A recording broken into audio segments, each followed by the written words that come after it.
నమస్తే, welcome to HMTV news. ఇప్పుడు city round up news చూద్దాం.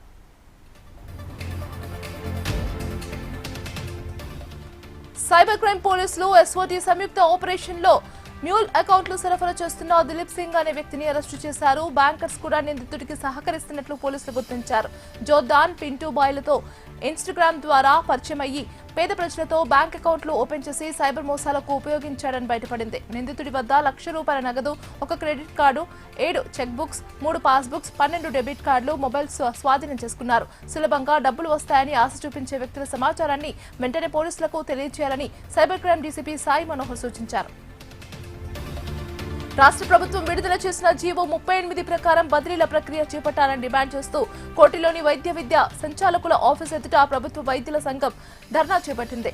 జీవో విడుదలై నెల రోజులు గడుస్తున్న అధికారులు నిర్లక్ష్యంగా వ్యవహరిస్తున్నారని ప్రభుత్వ వైద్యుల సంఘం ఆరోపించింది. బదిలీలపై తమకు ఎలాంటి మార్గదర్శకాలు అందలేదంటూ హెచ్ఓడీలు అంటున్నారని విమర్శించారు. ప్రభుత్వం జారీ చేసిన జీవో 38 ప్రకారం ఆఫ్లైన్ లో బదిలీలు చేపట్టాలని కోరారు. బదిలీలలో తమ సంఘానికి ప్రాధాన్యత ఇవ్వాలని వారు విజ్ఞప్తి చేశారు.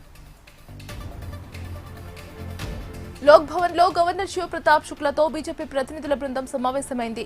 మేడ్చల్, రంగారెడ్డి, సంగారెడ్డి, మెదక్ జిల్లాలోని సుమారు 50,000 మంది రైతుల భూములు కన్సర్వేషన్, సెమీ కన్సర్వేషన్, ఓపెన్ జోన్లలో ఉండటంతో సొంత ఇల్లు నిర్మించలేకపోవడం సమస్యగా ఉందని గవర్నర్ కు వినతి పత్రం అందజేశారు. రైతులకు అన్యాయం జరుగుతుందన్న ఆ భూములను మాస్టర్ ప్లాన్ లో రెసిడెన్షియల్, మల్టిపుల్ జోన్లుగా మార్చాలని కోరినట్లు మేడ్చల్ అర్బన్ జిల్లా అధ్యక్షుడు డాక్టర్ మల్లారెడ్డి తెలిపారు. సికింద్రాబాద్ బోయిన్పల్లి వద్ద ఎక్సైజ్ టాస్క్ ఫోర్స్ పోలీసులు ఆకస్మిక తనిఖీలు నిర్వహించారు. బైక్ పై డ్రగ్స్ తరలిస్తున్నారన్న సమాచారంతో ఎక్సైజ్ అధికారులు నిఘా పెట్టారు. ఓ బైక్ ను తనిఖీ చేయగా అందులో 3 లక్షల విలువైన ఓపీఎం డ్రగ్ ను పట్టుకున్నారు. నిందితుడు ప్రవీణ్ ను అదుపులోకి తీసుకుని డ్రగ్ ను స్వాధీనం చేసుకున్నారు. సికింద్రాబాద్ నుంచి తీసుకుని పలు ప్రాంతాల్లో ఈ డ్రగ్ ను విక్రయిస్తున్నట్లు నిందితుడు విచారణలో తెలిపాడు. జాతీయ జనగణనలో కులగణనను వ్యతిరేకిస్తూ సుప్రీంకోర్టులో దాఖలైన పిల్ను ధర్మాసనం కొట్టివేయడం బీసీల విజయమని Telangana BC JAC chairman Jajula Srinivas Goud అన్నారు.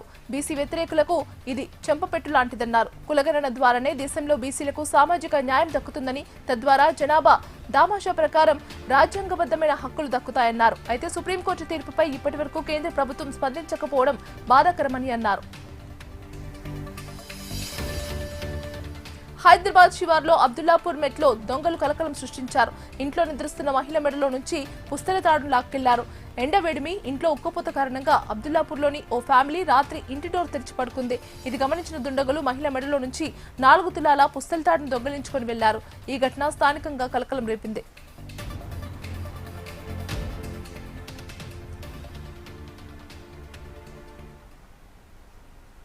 ఇక మిగతా డీటెయిల్స్ చూస్తే ఉప్పల్ రాజీవ్ గాంధీ అంతర్జాతీయ క్రికెట్ స్టేడియం వద్ద బ్లాక్ టికెట్ల దందా జోరుగా సాగుతోంది.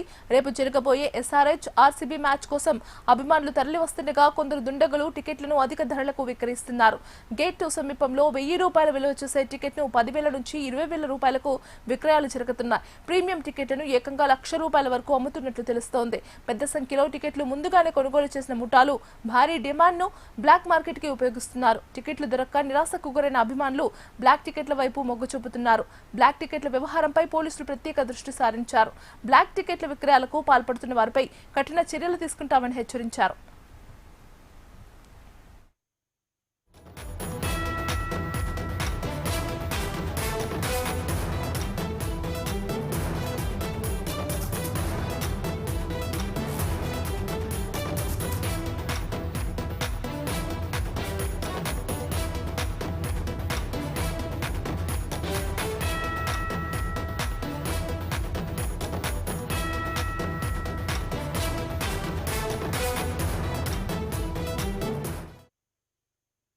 ఉప్పల్ రాజీవ్ గాంధీ అంతర్జాతీయ క్రికెట్ స్టేడియం వద్ద బ్లాక్ టికెట్ల దందా జోరుగా సాగుతోంది. రేపు జరగబోయే ఎస్ఆర్హెచ్ ఆర్సీబీ మ్యాచ్ కోసం అభిమానులు తరలి వస్తుండగా కొందరు దుండగులు టికెట్లను అధిక ధరలకు విక్రయిస్తున్నారు. గేట్ 2 సమీపంలో ₹1,000 విలువ చేసే టికెట్ను 10,000 నుంచి ₹20,000 విక్రయాలు జరుగుతున్నాయి. ప్రీమియం టికెట్లను ఏకంగా ₹1,00,000 వరకు అమ్ముతున్నట్లు తెలుస్తోంది. పెద్ద సంఖ్యలో టికెట్లు ముందుగానే కొనుగోలు చేసిన ముఠాలు భారీ డిమాండ్లను బ్లాక్ మార్కెట్ కి ఉపయోగిస్తున్నారు. టికెట్లు దొరక్క నిరాశకు గురైన అభిమానులు బ్లాక్ టికెట్ల టికెట్ల వైపు మొగ్గు చూపుతున్నారు. బ్లాక్ టికెట్ల వ్యవహారంపై పోలీసులు ప్రత్యేక దృష్టి సారించారు. బ్లాక్ టికెట్ల విక్రయాలకు పాల్పడుతున్న వారిపై కఠిన చర్యలు తీసుకుంటామని హెచ్చరించారు. ఇక ఇదే అంశానికి సంబంధించి మరింత సమాచారం అందించడానికి మా Hyderabad bureau chief RK phone లో సిద్ధంగా ఉన్నారు. ఆర్కే, ఇదిగా ఏదైతే రేపు ఐపీఎల్ లో అతి కీలకమైన మ్యాచ్ జరగబోతుంది. ఇటు ఎస్ఆర్హెచ్ వర్సెస్ రాయల్స్ బెంగళూరు జరగబోతుంది. అయితే దీనికి సంబంధించి బెంగళూరు ఛాలెంజ్ లో ఇటు విరాట్ కోహ్లీ ఆడుతున్న నేపథ్యంలో ఈ మ్యాచ్ పైన హైప్ అనేది చాలా వరకు క్రియేట్ అవ్వడం జరిగింది. కోహ్లీని బేస్ చేసుకుని చాలా మంది టికెట్లు కొనేందుకైతే ఆసక్తి చూపిస్తున్నారు. దీన్ని బేస్ చేసుకుని కొంతమంది ముఠాగా ఏర్పడి వాళ్ళంతా కూడా టికెట్లను బ్లాక్ చేస్తున్న పరిస్థితి కనిపిస్తుంది. రీసెంట్ గానే ఏదైతే ఈ సైట్ ద్వారా టికెట్లు బుక్ చేసుకోవాలని చెప్పిన తర్వాత దాదాపుగా గంట సేపు అందరినీ హోల్డ్ లో పెట్టి అన్ని కూడా సోల్డ్ అవుట్ అని చెప్పడం జరిగింది. సో తాజాగా ఈ టికెట్స్ అన్ని కూడా బ్లాక్ మార్కెట్ వైపు మళ్ళడం జరిగింది. ఈ రోజు ఉదయం నుంచే మొత్తం బ్లాక్ మార్కెటింగ్ అయితే తరలిన టికెట్స్. దీనికి సంబంధించి కూడా ఎక్కడెక్కడ టికెట్లు అన్ని కూడా అమ్మకాలు జరుగుతున్నాయి. దాదాపుగా 1000 రూపాయలు ఉన్న టికెట్ ని 10,000 రూపాయలకి అమ్ముతున్న పరిస్థితి కనిపిస్తుంది. 23,000 రూపాయలు, అది 30,000 రూపాయలు, ఈ 2 బాక్స్ టికెట్స్ ఏవైతున్నాయో ఇవి దాదాపుగా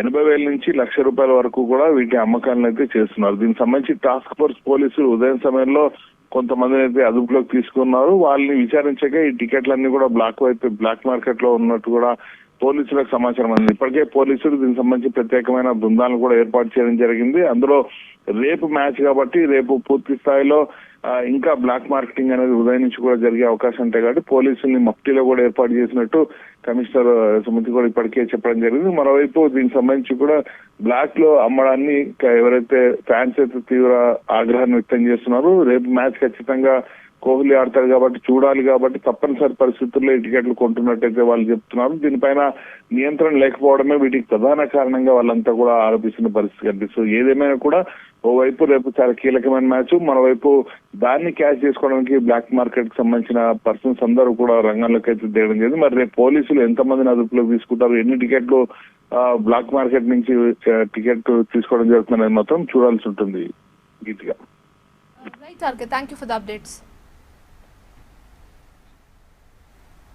దేశవ్యాప్తంగా సంచలనం సృష్టిస్తున్న సైబర్ ముఠాల వెన్ను విరిచారు హైదరాబాద్ సైబర్ క్రైమ్ పోలీసులు.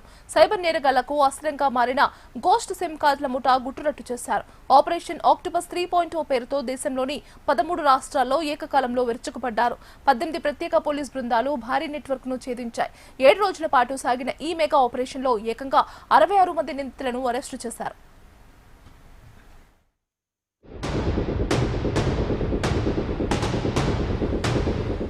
సైబర్ నేరాలకు క్యారఫ్ అడ్రస్ గా మారిన గోస్ట్ సిమ్ వ్యవస్థపై హైదరాబాద్ పోలీసులు ఉక్కుపాదం మోపారు. గతంలో మ్యూల్ ఖాతాలపై ఆపరేషన్ ఆక్టోపస్ 1.0 అనే అవినీతి బ్యాంక్ అధికారులపై ఆపరేషన్ ఆక్టోపస్ 2.0 నిర్వహించిన పోలీసులు ఇప్పుడు నేరగాళ్లకు సిమ్ కార్డులు సరఫరా చేస్తున్న ముఠాను టార్గెట్ చేశారు. సైబర్ క్రైమ్ డీసీపీ అరవింద్ బాబు, ఏసీపీ శివ మారుతి పర్యవేక్షణలో జరిగిన ఈ దాడుల్లో పోలీసులు షాకింగ్ నిజాలను వెలికితీశారు. ఢిల్లీ, ముంబై, బెంగాల్, గుజరాత్, యూపీతో పాటు 2 తెలుగు రాష్ట్రాల్లో జరిపిన సోదాల్లో 44 మంది ఘోస్ట్ సిమ్ వినియోగదారులు, 20 మంది టెలికాం ఏజెంట్లు, 2 సప్లయర్లను అదుపులోకి తీసుకున్నారు. వీరి వద్ద నుంచి 544 సిమ్ కార్డులను స్వాధీనం చేసుకున్నారు. ఈ ముఠా దేశవ్యాప్తంగా 101,87 లక్షల విలువైన 76 భారీ సైబర్ నేరాల్లో భాగస్వామ్యమైనట్లు పోలీసులు నిర్ధారించారు. ప్రజల యొక్క అమాయకత్వాన్ని లేదంటే ఏదో ఒక ఆశ చూపించి సైబర్ నేరగాళ్ళు చాలామంది పబ్లిక్ని మోసం చేస్తున్నారు. హైదరాబాద్ సిటీ పోలీసు ఈ సైబర్ క్రైమ్ క్రిమినల్స్ పైన చాలా ఉక్కుపాతం మోపుతుంది. మనము గత 3 నెలల నుంచి ఆపరేషన్ ఆక్టోపస్ పేరుతోని దేశవ్యాప్తంగా మన టీమ్స్ పంపించి కొన్ని నేరస్తులను పట్టుకోవడానికి మనము ప్లాన్ చేయడం జరిగింది. దాని భాగంగా ఆక్టోపస్ 1ను మనం చేపట్టి, ఎందుకంటే ఈ సైబర్ క్రైమ్లో విక్టిమ్తో పాటు సైబర్ క్రైమ్ క్రిమినల్స్ ఉన్నారు, వాళ్ళకు హెల్ప్ చేసిన బ్యాంకింగ్ వ్యవస్థ ఉంది. అట్లానే ఒక గోస్ట్ సిమ్స్ని సరఫరా చేసే ఒక ముఠా కూడా ఇన్వాల్వ్ కావడం జరుగుతుంది. అన్నీ కూడా మనము ఒకసారి డిసిఫర్ చేయడానికి ఛేదించడానికి ఈ ఒక ఆక్టోపస్ ఒక ఆపరేషన్ మనము చేపట్టాను. గోస్ట్ సిమ్ నెట్వర్క్ అంటే గోస్ట్ సిమ్ అంటే నా పేరుతోనే ఉన్న సిమ్ ఇంకోటి వాడు వాడడము, అంతే, అది పేరంతా నాదే ఉంటుంది, సిమ్ కూడా నాదే ఉంటుంది, నాదే బయోమెట్రిక్స్ ఉంటుంది, నాదే ఆధార్ కార్డు ఉంటుంది. బట్ అది యూజ్ చేసేవాళ్ళు వేరే వాళ్ళు. అది ఒక గోస్ట్ సిమ్ నెట్వర్క్. దాన్ని ఛేదించడానికి మనము ఆక్టోపస్ 3.0 స్టార్ట్ చేయడం జరిగింది. సో దాదాపు 10 రోజు ఆల్మోస్ట్ 13 స్టేట్స్లో మనము ఈ ఒక ఆపరేషన్ చేపట్టాను. సో దాదాపు 66 మందిని మనము అరెస్ట్ చేయడం జరిగింది. Hundreds of crores of cheating వీళ్ళందరూ కూడా పాల్గొన్నారు. దాంట్లో మనము ఐడెంటిఫై చేసింది 44 మంది గోస్ట్ సిమ్ హోల్డర్స్. అంటే పేరేమో వేరే వాళ్ళు, వాడేవాళ్ళు వేరే వాళ్ళు. సో వీళ్ళందరూ కూడా మనము అరెస్ట్ చేయడం జరిగింది. అట్లానే ఎందుకంటే ఎట్లా బ్యాంకింగ్లో లోపాలు ఉన్నాం, ఇక్కడ కూడా ఈ టెలికాం ఆపరేటర్స్ కూడా చాలా లోపాలు ఉన్నాం, అది గుర్తించడానికి అట్లానే వాళ్ళు ఇన్వాల్వ్మెంట్ ప్రూవ్ అయిన తర్వాత దాదాపు 20 మంది పిఓఎస్ ఏజెంట్స్ని అట్లానే టెలికాం ప్రమోటర్స్ కూడా మనం అరెస్ట్ చేయడం జరిగింది. ఇంకా ముఖ్యంగా ఇలాంటి గోస్ట్ సిమ్ని ఒక్కసారి అన్ని కలెక్ట్ చేసి వీరు సైబర్ క్రిమినల్స్ ఇచ్చే ఒక ఇద్దరు కూడా గోస్ట్ సిమ్ సప్లయర్స్ కూడా అరెస్ట్ చేయడం జరిగింది. ఈ ముఠాల మోసపూరిత వ్యూహం వింటే ఎవరైనా ముక్కున వేలేసుకోవాల్సిందే. అలా ఉంటుంది వీళ్ల వ్యవహారం. మనం కొత్త సిమ్ కార్డు కోసమో లేదా పోర్టబిలిటీ కోసమో దుకాణానికి వెళ్ళినప్పుడు సర్వర్ డౌన్ అయింది, వేలుముద్ర పడలేదని కస్టమర్లను నమ్మబలికి మనతో 2-3 సార్లు బయోమెట్రిక్ వేయించుకుంటారు. ఆ తర్వాత మనకు తెలియకుండానే మన పేరు మీద అదనపు సిమ్ కార్డుల్ని యాక్టివేట్ చేస్తారు. అంతేకాదు మారుమూల గ్రామాలు, గిరిజన ప్రాంతాల్లో ఉచిత ఇంటర్నెట్ ఆశ చూపి నిరక్షరాస్యుల వేలుముద్రలతో వేలాది సిమ్ కార్డులు సృష్టిస్తున్నారు. ఇలా సృష్టించిన సాధారణ సిమ్ కార్డుల్ని భౌతికంగా విదేశాలకు పంపకుండా వాటిని వెంటనే ఈ సిమ్లుగా మార్చి విదేశాల్లోని సైబర్ ముఠాలకు క్షణాల్లో చేరవేస్తున్నారు. ఆ నెంబర్లతో వాట్సాప్, టెలిగ్రామ్ ఖాతాలు తెరిచి మ్యాట్రిమోనియల్ నకిలీ ప్రొఫైల్స్, డిజిటల్ అరెస్ట్ భయాలు వంటి బ్లాక్ మెయిల్స్తో అమాయకుల నుంచి కోట్లాది రూపాయలు కొల్లగొడుతున్నారు. తమ టార్గెట్ పూర్తి కాగానే లోకల్ ఏజెంట్లు రాత్రికి రాత్రే దుకాణాలు మూసేసి బోర్డులు తిప్పేస్తున్నారు.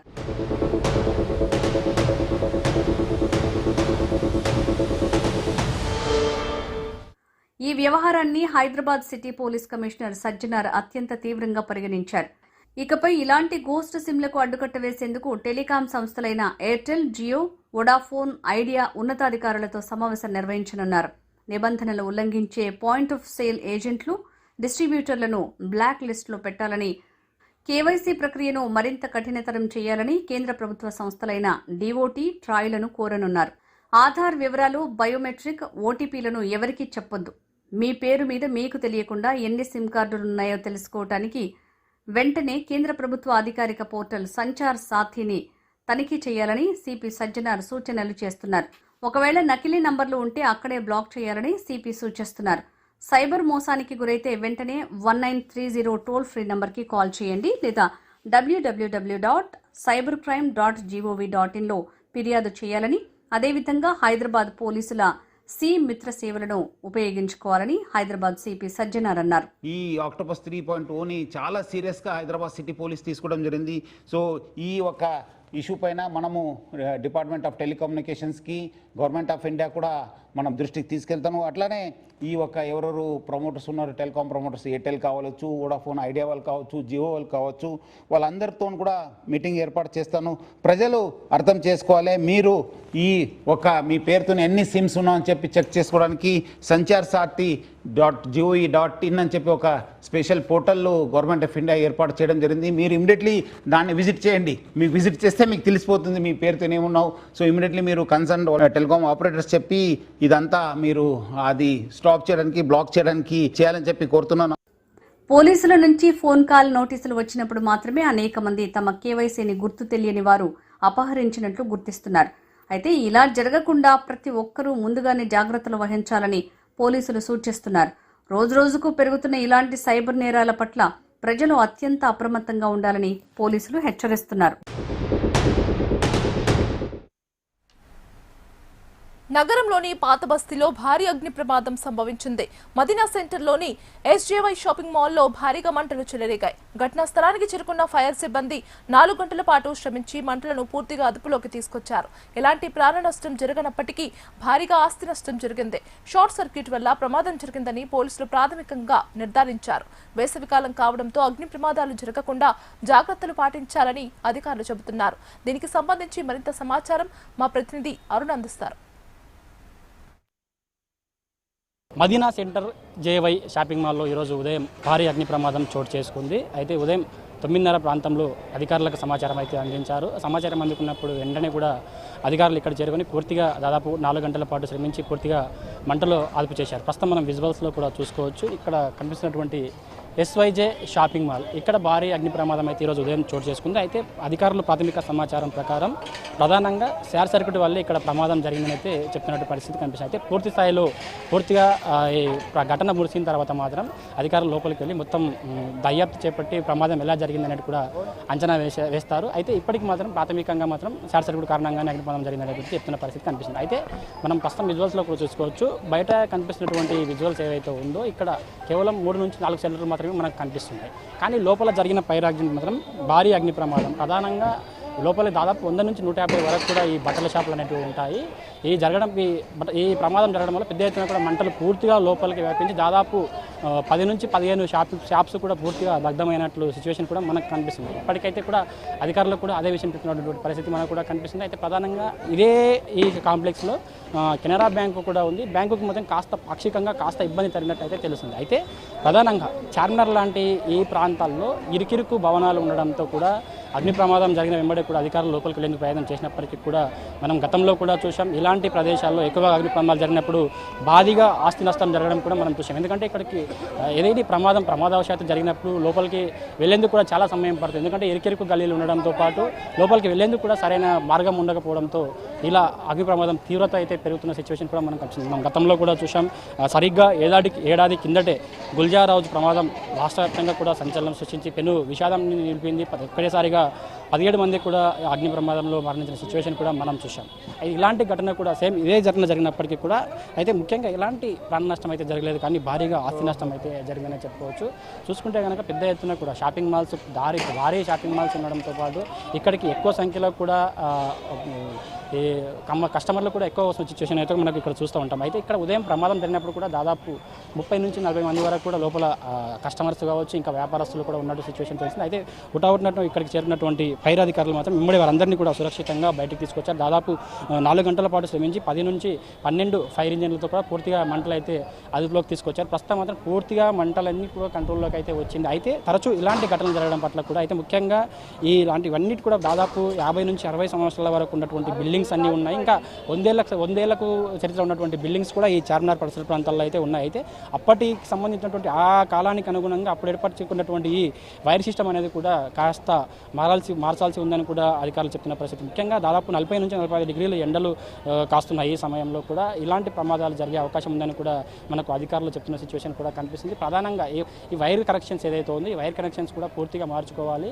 ఈ వైర్ కనెక్షన్స్ సంబంధించి కొత్త వైర్ సిస్టమ్ ఏర్పాటు చేసుకోవాలని కూడా పదే అధికారులు సూచిస్తున్న పరిస్థితి కనిపిస్తుంది. ప్రధానంగా ముఖ్యంగా ఏదైతే బిల్డింగ్లకు సంబంధించి సెల్లార్ల దగ్గర కూడా సెల్లార్ల లోపల ఎటువంటి వస్తువులు ఉంచరాదని ఇప్పటికే అధికారులు స్పష్టం చేశారు. ఇటీవల కూడా హైడ్రా అధికారులు మాత్రం దాదాపు 9 బిల్డింగ్లను కూడా ఇట్లా నియమ నిబంధనలు పాటించినటువంటి 9 బిల్డింగ్లను కూడా సీజ్ చేయడం జరిగిందని మనతో పాటు అధికారులు చెప్తున్నారు. అయితే ప్రధానంగా ఇలాంటి ఘటనలు పునరావృతం కాకుండా మాత్రం ముఖ్యంగా ఈ ఫైర్ సేఫ్టీ నిబంధనలు పాటించాలని కూడా అధికారులు చెప్తున్న పరిస్థితి కనిపిస్తుంది. అదేవిధంగా ఫైర్ సేఫ్టీ నిబంధనలతో పాటు కూడా ముఖ్యంగా సెల్లార్ లాంటి ప్రాంతాల్లో ఎటువంటి వస్తువులు కూడా ఉంచరాదు, ముఖ్యంగా ఫేమబుల్ ఐటమ్స్ కూడా ఎక్కడ ఉంచరాదని కూడా చెప్తుంది. ప్రస్తుతం ఈ ఘటనకు సంబంధించి కూడా మనం చూస్తే మాత్రం పెద్ద ఎత్తున కూడా ఈ ప్రమాదం అయితే జరిగిందని చెప్పుకోవచ్చు. దాదాపు 4 నుంచి 5 గంటల పాటు కూడా అధికారులు శ్రమించి పూర్తిగా మంటల్ని అదుపులోకి తీసుకొచ్చిన సిచ్యువేషన్ కూడా మనకు కనిపిస్తుంది. అయితే గతంలో కూడా ఇలాంటి ఘటనలు కూడా జరిగాయి కాబట్టి మరలా అటువంటి ఘటనలు పునరావృతం కాకుండా ఉండేందుకైతే అధికారులతో పాటు ఇటు ఉన్నటువంటి షాప్ కస్టమర్స్తో పాటు షాపు వ్యాపారస్తులు కూడా తగు చర్యలు పాటించాలి. ఏదైతే అధికారులు ఇచ్చినటువంటి ఏదైతే ఫైర్ సేఫ్టీ నిబంధనలు ఖచ్చితంగా పాటిస్తూ ఉంటే మాత్రం వచ్చే ఫ్యూచర్లో కూడా ఇలాంటి ప్రమాదాలు జరగకుండా నివారించవచ్చు అని కూడా అధికారులు చెప్పిన పరిస్థితి మనకు కనిపిస్తుంది.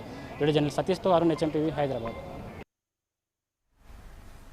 మాజీ ప్రధాని భారతరత్న రాజీవ్ గాంధీ వర్ధంతి సందర్భంగా మంత్రి కోమటిరెడ్డి వెంకటరెడ్డి ఘన నివాళులర్పించారు.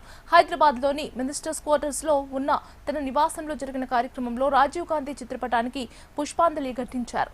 ఆధునిక సాంకేతిక విప్లవానికి నాంది పలికిన దార్శనికుడు రాజీవ్ గాంధీ అని అన్నారు కోమటిరెడ్డి. దేశంలో ఐటీ, టెలికాం రంగాల పురోగతి ఆయన వేసిన పునాదే అని తెలిపారు. దేశ సమగ్రత, ఐక్యత కోసం త్యాగాలు చేసిన అమరవీరుడని గుర్తు చేశారు.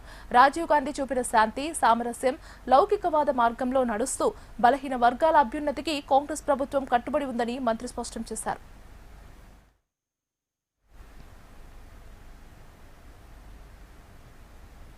తెలంగాణ రక్షణ సేవ అధ్యక్షురాలు కల్వకుంట్ల కవిత కుత్బుల్లాపూర్ నియోజకవర్గంలోని గండి మైసమ్మ చౌరస్తాలో పార్టీ జెండాను ఆవిష్కరించారు.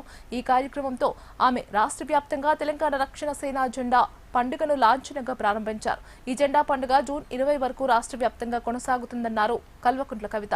దాదాపు 20 ఏళ్ల క్రితం నిర్మించిన అమరుల స్మారక స్తూపాన్ని ఇంకా ప్రారంభించకపోవడంపై ప్రభుత్వ తీరును తప్పుబట్టారు. తెలంగాణ ఆవిర్భావ దినోత్సవాన్ని కల్లా స్తూపాన్ని ప్రారంభించాలని, లేదంటే తమ పార్టీ ఆధ్వర్యంలోనే ప్రారంభిస్తామని టీఆర్ఎస్ అధ్యక్షురాలు కవిత హెచ్చరించారు.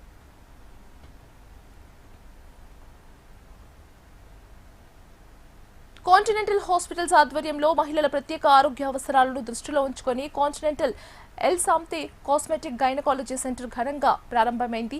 2 తెలుగు రాష్ట్రాల్లోనే మొట్టమొదటి కాస్మెటిక్ గైనకాలజీ సెంటర్గా ఇది సేవలు అందించనుంది. మహిళల ఆరోగ్యం, ఆత్మవిశ్వాసం, సంపూర్ణ శ్రేయస్సును మెరుగుపరిచే లక్ష్యంతో అత్యాధునిక సాంకేతిక వసతులతో ఈ కేంద్రాన్ని ఏర్పాటు చేసినట్లు కాంటినెంటల్ హాస్పిటల్స్ వ్యవస్థాపక చైర్మన్ డాక్టర్ గురు ఎన్ రెడ్డి తెలిపారు. మహిళలకు గోప్యతతో కూడిన నాణ్యమైన వైద్య సేవలను అందించడమే తమ ముఖ్య ఉద్దేశమని చెప్పారు.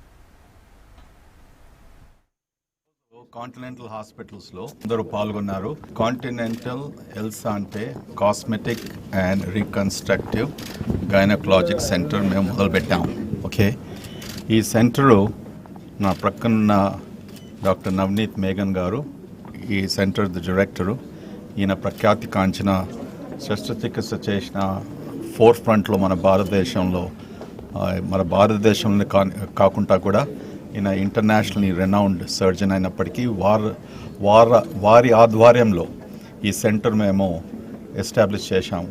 ఇప్పుడు మీ దగ్గరికి ఇంత క్రితం అంతా చెప్పినందుకు ఈ సెంటర్తో ఇక్కడ జరిగే కేసెస్ అన్నీ కూడా మీకు వివరించి చెప్పాము. ఏమనగా స్త్రీలో ఎన్నో ప్రాబ్లమ్స్ ఉంటాయి. సెక్షువల్ ప్రాబ్లమ్స్ ఉన్నప్పటికీ, యూరినరీ ఇన్కాంటినెన్స్ ఉన్నప్పటికీ, వాళ్ళకు వచ్చే ఇన్ఫెక్షన్స్ అన్నా కూడా, డెలివరీ తర్వాత laxity of the pelvic wall, ఇవన్నిటికి కూడా సాధారణంగా స్త్రీలు వాళ్ళు చెప్పుకోలేరు. చెప్పుకున్నప్పటికీ కూడా ఇటువంటి సక్రమంగా ఇట్లా అడ్వాన్స్డ్ టెక్నాలజీ, మరి లేజర్, కొత్తగా వచ్చిన లేజర్స్ ద్వారా అది ఎలా ఉపయోగించి వాళ్ళకు మనం సహాయం చేయాలనేసి, ట్రీట్మెంట్ చేయాలనేసి కాంటినెంటల్ హాస్పిటల్ ఇది మొదటి అడుగు తీసుకుంది. మల్కజ్గిరి మున్సిపల్ కార్పొరేషన్ అభివృద్ధిపై సమీక్ష సమావేశం కొనసాగింది. ప్రభుత్వ చీఫ్ విప్ పట్నం మహేంద్రరెడ్డి, ఎంఎంసీ కమిషనర్ వినయ్ కృష్ణారెడ్డి, ఎమ్మెల్యేలు సబితా ఇంద్రారెడ్డి, మల్లారెడ్డి, సుధీర్ రెడ్డి, ఎంపీ ఈటెల రాజేందర్ పాల్గొన్నారు. సమావేశంలో జవహర్ నగర్ డంపింగ్ యార్డు సమస్యలు, రోడ్ల విస్తరణ, ఫ్లైఓవర్లు, ఫుట్పాత్ ఆక్రమణ, నాలాల నిర్వహణ, శానిటైజేషన్, వర్షాకాలం ముంపు నివారణపై చర్చ జరిగింది. తమ నియోజకవర్గాల్లో పెండింగ్లో ఉన్న అభివృద్ధి పనులను పూర్తి చేయాలని ఎంఎంసీ కమిషనర్ను ఎమ్మెల్యేలు కోరారు. జవహర్ నగర్ సమస్యకు శాశ్వత పరిష్కారం కనుగొని అక్కడి ప్రజలకు మౌలిక వసతులు కల్పించాలని ఎమ్మెల్యే మల్లారెడ్డి కోరారు. ప్రజాప్రతినిధుల సూచనలు, సలహాలతో సమస్యల పరిష్కారానికి చర్యలు తీసుకుంటామని చెప్పారు ప్రభుత్వ మహేందర్ రెడ్డి. మల్కజ్గిరి కమిషనర్ పరిధిలో సీసీ కెమెరాలు చాలా తక్కువగా ఉన్నాయని, మరిన్ని సీసీ కెమెరాలు ఏర్పాటు చేయాలని కోరారు ఈటల. జవహర్ నగర్ డంపింగ్ యార్డును వెంటనే అక్కడి నుండి తరలించాలని డిమాండ్ చేశారు. తెలంగాణ అంతా కూడా పెద్ద సమస్య ఇది. హైదరాబాద్ లో ఇప్పుడు 3 కమిషనరేట్లు అయినాయి. 3 కమిషనరేట్లకు కూడా మొత్తం చెత్త అంతా కూడా మన జవహర్ నగర్కే వస్తుంది. పోతూ ఒకప్పుడు తక్కువ చెత్త ఉండే, తక్కువలు ఎక్కువ ఉండే, అక్కడ ల్యాండ్ పెద్దగా ఉండే 360 ఎకరాలు. ఇప్పుడు అది సిటీకి దూరం ఉండే, ఇప్పుడు సిటీలో అయిపోయింది. జనాభా పెరిగిపోయింది, చెత్త పెరిగిపోయింది. కానీ ఆల్టర్నేట్ లేక ఉన్న చెత్త అంతా అక్కడనే వస్తుంది. కాబట్టి ఇది పెద్ద సమస్య. రోజు ప్రజలు కూడా చాలా ఇబ్బంది పడుతున్నారు. జవహర్ నగర్, నాగారం, దమ్మయ్యగూడ, ఈసరా, ఇవన్నీ కూడా చాలా ఇబ్బందికరం. వాటర్ల పొల్యూషన్, గాలిలో పొల్యూషన్, ప్రతి దాంట్లో పొల్యూషన్. ఇప్పుడు మీటింగ్ పెట్టగానే సమస్య పరిష్కారం కాదు. ఇమీడియట్ గా యాక్షన్ తీసుకుంటే పరిష్కారం అవుతుంది. జవహర్ నగర్ ప్రజల తరఫున గౌరవ ముఖ్యమంత్రి గారు ఎంపీ ఉన్నప్పటి నుంచి చేస్తున్న కేసుకు ఆ దమ్మాయి కూడా వాసులను జేఏసీ సభ్యులందరూ కూడా ప్రతిరోజు ధర్నా చేస్తారు.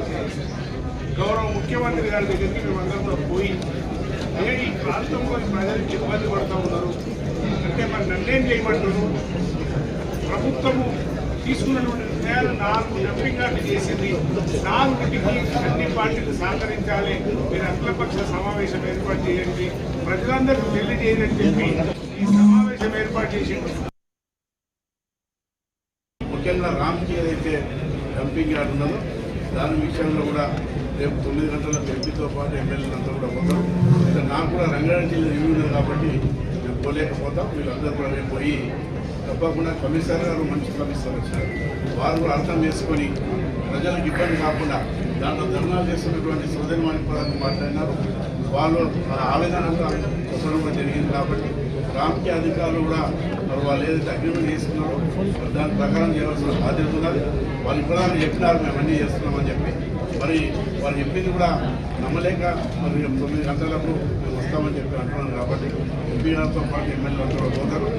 మరి అదేవిధంగా డెవలప్మెంట్ విషయానికి వస్తే కూడా ఎమ్మెల్యేలు చెప్పింది మా నాయకులతో చెప్పినది కూడా మరి మా కమిషనర్ గారు తీసుకుపోయినా మేము కూడా ముఖ్యమంత్రి గారు తీసుకుపోయి నా వంతు కూడా ఈ మల్కాజ్గిరి ప్రాంతం ఉన్నటువంటి నియోజకవర్గాల్లో మరి మంచినీటి విషయంలో కానీ రోడ్ల విషయంలో కానీ బ్రిడ్జ్ల విషయంలో కానీ తప్పకుండా నేను కూడా ముఖ్యమంత్రి తీసుకుపోయి నిధులు తీసుకోవడానికి ప్రయత్నం చేస్తాం. స్వయంగా మల్కాజ్గిరికి గతంలో ఎంపీగా ఉన్నారు కాబట్టి వారే ప్రస్తుతం మున్సిపల్ అడ్మినిస్ట్రేషన్ మినిస్టర్ కూడా ఉన్నారు కాబట్టి మేము కలిసి ఈ మల్కాజ్గిరి మున్సిపల్ కార్పొరేషన్ కొత్తగా ఏర్పడ్డ కార్పొరేషన్ మాత్రమే కాకుండా కొన్ని మున్సిపాలిటీలు కొన్ని గ్రామాలు కూడా ఈ కార్పొరేషన్ ఏర్పడ్డాయి కాబట్టి అనేక రకాల సమస్యలు ఉన్నాయి. సమస్యలు బట్టి వాళ్ళు చెప్పినప్పుడు వారు వెంటనే స్పందించి మీరు ఒక డెవలప్మెంట్ ఆస్పెక్టే కాకుండా లా అండ్ ఆర్డర్ ప్రాబ్లమ్స్ అనేది కొన్ని ఉంటాయి కాబట్టి ఇవాళ సిపి మల్కాజ్గిరి అదే కమిషనర్ గారు వారి ఆధ్వర్యంలో గౌరవ ఎమ్మెల్యేలు కానీ అదేవిధంగా మా చీఫ్ విప్ గారు కానీ మాజీ కార్పొరేటర్లు కానీ అదేవిధంగా అన్ని పార్టీల ముఖ్య నాయకులందరితో సంపూర్ణమైన మీటింగ్ ఏర్పాటు చేయడం జరిగింది.